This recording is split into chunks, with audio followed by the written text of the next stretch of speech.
কোচবিহারে, যেখানে সিপিএম এর যুব সংগঠন ডিওয়াইএফআই এর সভায় আসার আগে কর্মীদের মারধর করার অভিযোগ ও বাড়ি ভাঙচুরের অভিযোগ উঠেছে।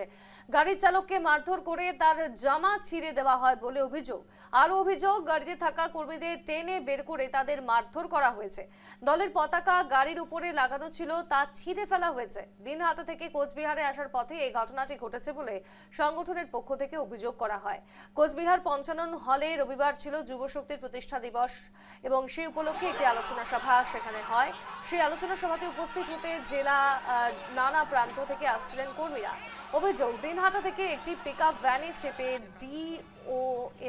ডিওয়াইএফআই কর্মীরা যখন কোচবিহারের পথে আসছিলেন, অভিযোগ তখন আগে থেকেই খবর পেয়ে রাস্তায় দাঁড়িয়েছিল বিজেপি কর্মীরা। এরপর আচমকা গাড়ির সামনে ঝাঁপিয়ে এসে তারা পিকআপ ভ্যানটিকে আটকায় ও পিকআপ ভ্যানের গাড়ির কাঁচ লক্ষ্য করে ইট পাথরে ঢিল মারার জেরে গাড়ির সামনের কাঁচ ভেঙে যায় এবং তারপর চালককে ও গাড়ির মধ্যে থাকা ডিওয়াইএফআই কর্মীদের বেধড়ক মারধর করা হয়েছে বলে অভিযোগ।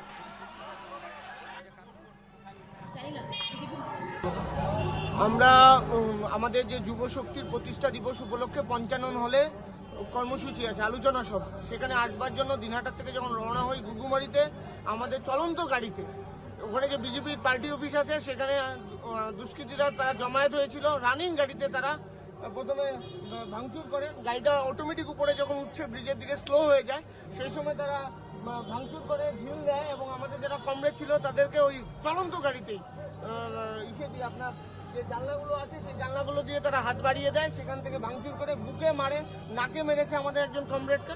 যারা আহত কমরেড আছে তাদেরকে আমরা হসপিটালে ভর্তি করবো। শুধুমাত্র বামপন্থীরা প্রতিবাদ করলে, গোটা দেশের ছাত্র সমাজ প্রতিবাদ করলে তাদের জন্য গুন্ডা দমন আইনে তাদেরকে জেলে পাঠানো।